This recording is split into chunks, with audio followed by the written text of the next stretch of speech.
Sister Hazel Meisenheimer is preparing to examine her first patient of the day.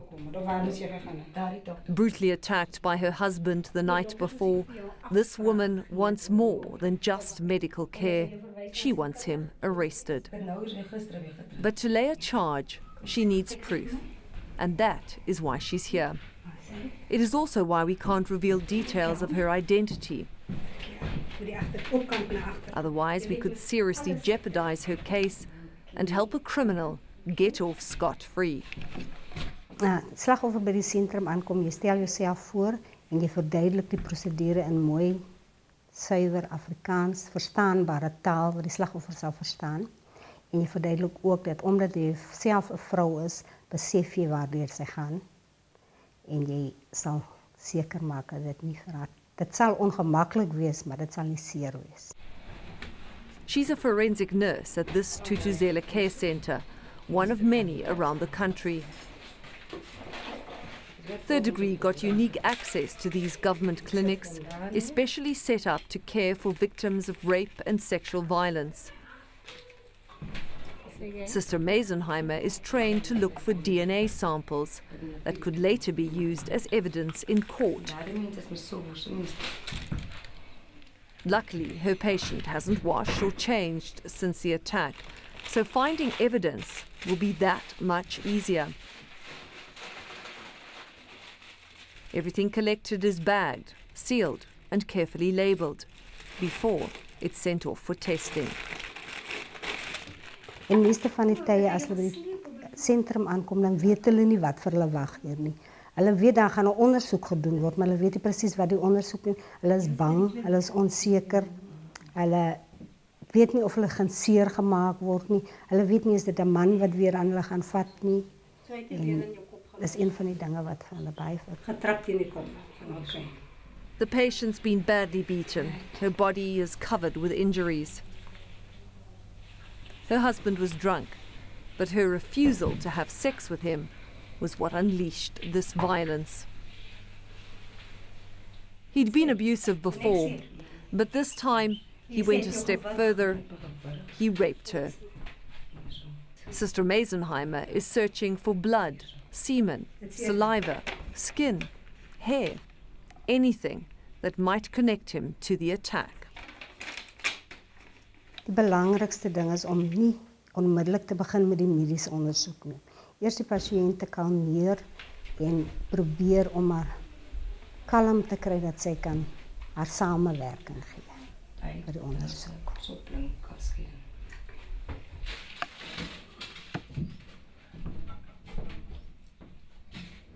This is the most difficult and sensitive part of the process. Her genital area needs to be examined for tearing or bruises. An internal examination will also provide samples of semen.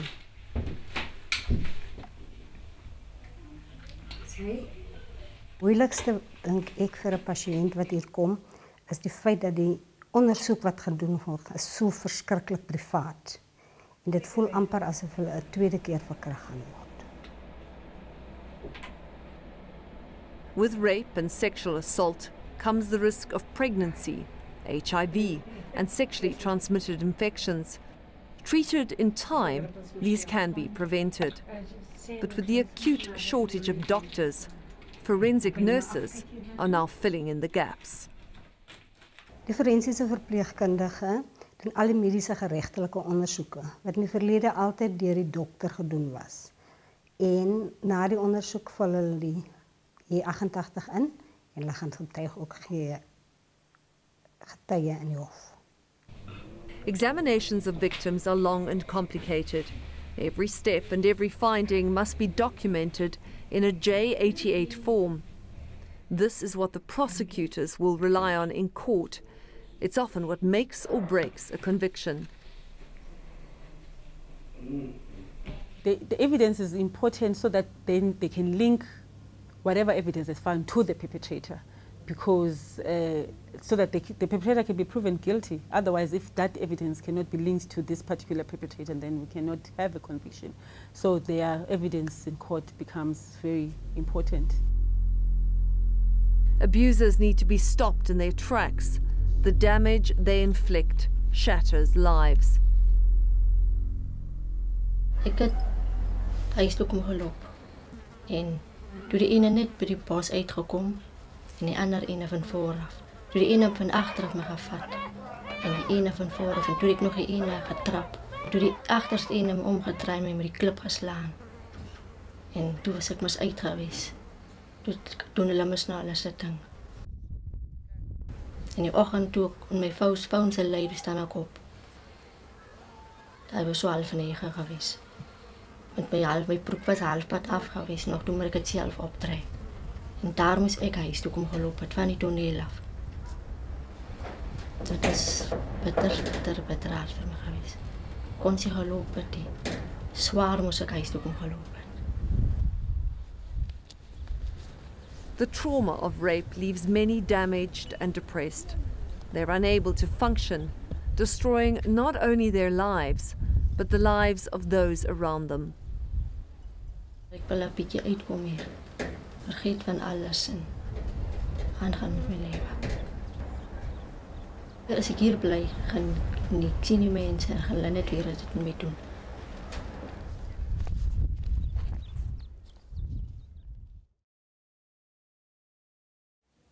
In the last decade, reports of child sexual abuse have risen by 400%. And the victims are getting younger. In the past, the average age of a child who was raped was 12. Now, more and more victims are like this little girl, aged between 3 or 4. It is not the first time that Sister Meisenheimer is seeing her.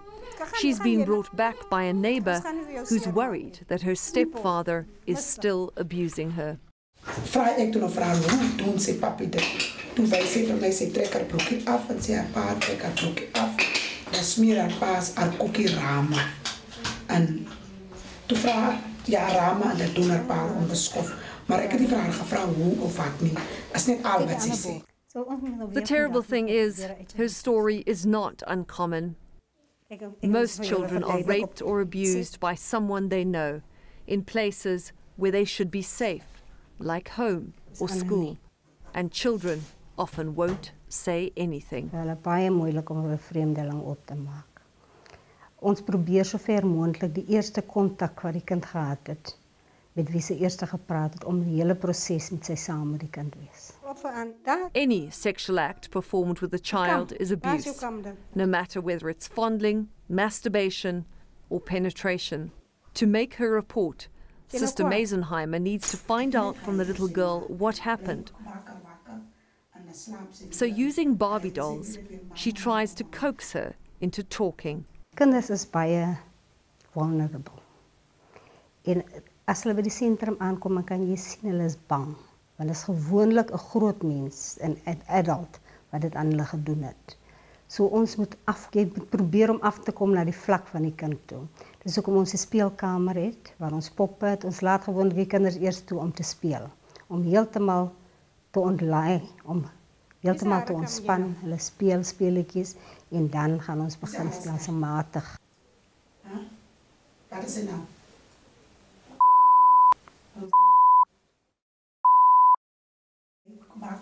The little girl points between the doll's legs. That's enough to convince Sister Meisenheimer that she is still being molested. Die klein dogtertjie was nie deur myself ondersoek nie. Sy is deur die hospitaaldokter ondersoek. Maar ek het haar opgevolg 2 dae na die insident. En dit lyk nie vir my asof daar enige progress is, asof sy enigstens beter raak. Haar geestestoestand nie. Sy is nie meer so spontaan soos sy byvoorbeeld met die 2de, 3de besoek gewees het nie. En ek kom agter, my gut feeling sê vir my iets is nie reg nie. En soos ons met die kind gepraat het en sy gespeel het ons agtergekom sy word nog steeds deur die stiefpa gemolesteer. So my groot bekommernis is dat die kind is nog steeds in dieselfde huishouding waar die oortreder is. Another danger, HIV, but thankfully her results come back negative.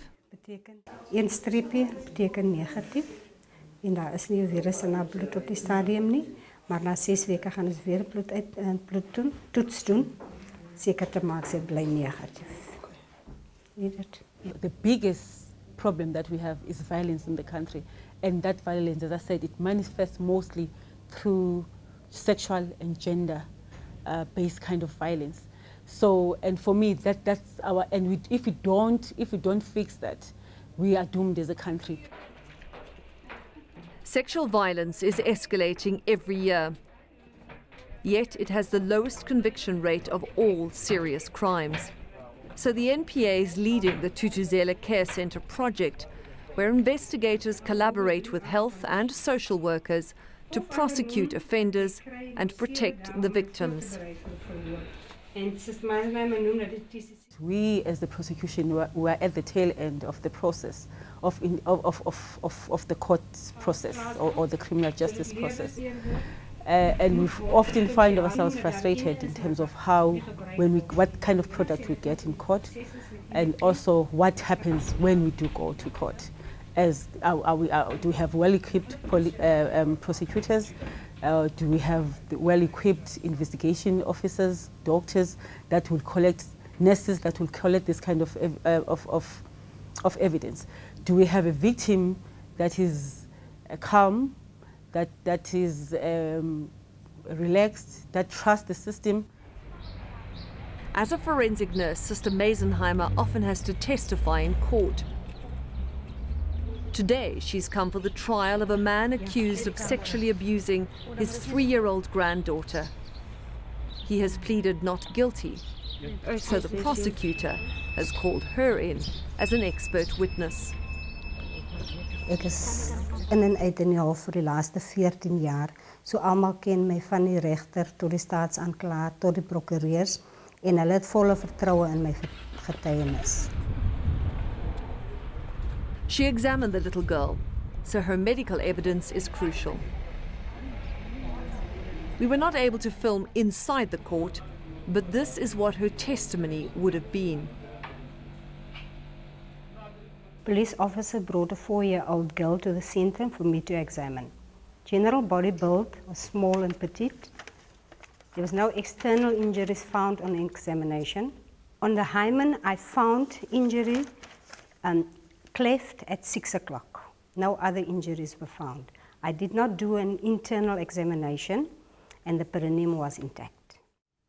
Statistics show that evidence from forensic nurses significantly improves the conviction rates of rapists and sex offenders. In this particular case, the accused was later found guilty. We have a good examples of forensic nurses that we work with at this Thuthuzela Care Centres that also are called called as expert witnesses in court, and we have received very good conviction rates due to the evidence that they also give to court. They're very thorough as well. So I think it's something that we need to invest in. Child rape is the most underreported of all crimes, and few of us realize that boys are often among the victims. But boys can be as vulnerable to sexual assault as girls. We just seldom hear about it. This boy was attacked coming home from the shops. Luckily, he told his sister, who immediately brought him here. It's a case of a 12-year boy who was sexually assaulted by a known man. That man forced himself to the boy from there, but there was no any physical injury like stabbing, scratching. He just forced himself from behind of the boy. Macho stereotypes make it hard for boys to admit that they've been raped, and victims are often accused of lying or consent. So it's up to Richard Babe to prove the boy's story is true. The man was penetrated from behind. I asked the sister to be next to the boy, to give a moral support, to talk to the boy while I was busy preparing when I was busy preparing the box for collecting evidence. But otherwise, the boy was relaxed, calm when the sister was next to the boy. The boy didn't fight his attacker, which makes evidence of abuse more difficult to find. So his case will depend on an internal examination using a specialised machine called a colposcope. I try to give privacy as much as I can. So from there, I explain to the boy what position he is going to adopt so that I must be able to visualize the injury from the anal. To demonstrate how it works, Richard puts a piece of paper under the camera which magnifies the image on a nearby screen. This is how he'll spot injuries invisible to the naked eye. There's no way you can jump anything. So, you know, such technicalities that you must really, when you go there, you must know even the stages of wound. How many times, if the wound is reddish, it's how many hours. If it's bluish, how many hours. If it's brown, how many hours. You must know the healing process of the wound. You must exactly know your anatomy. Unfortunately, this is one of Richard's last cases as a forensic nurse. Like many others, he is leaving the field.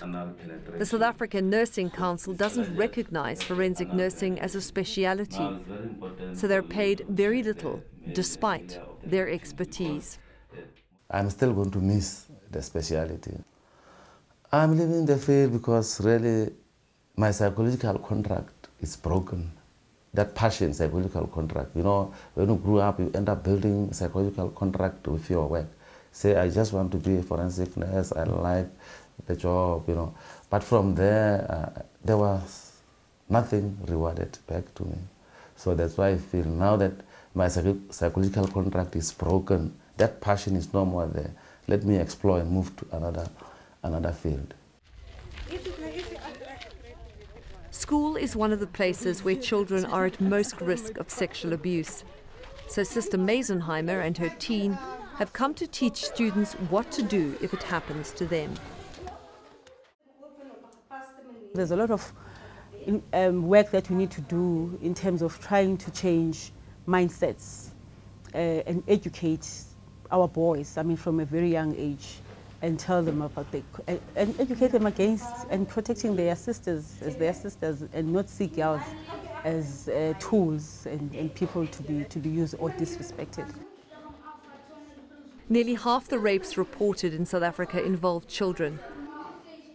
So education plays an important role in prevention. But convicting offenders is a powerful deterrent.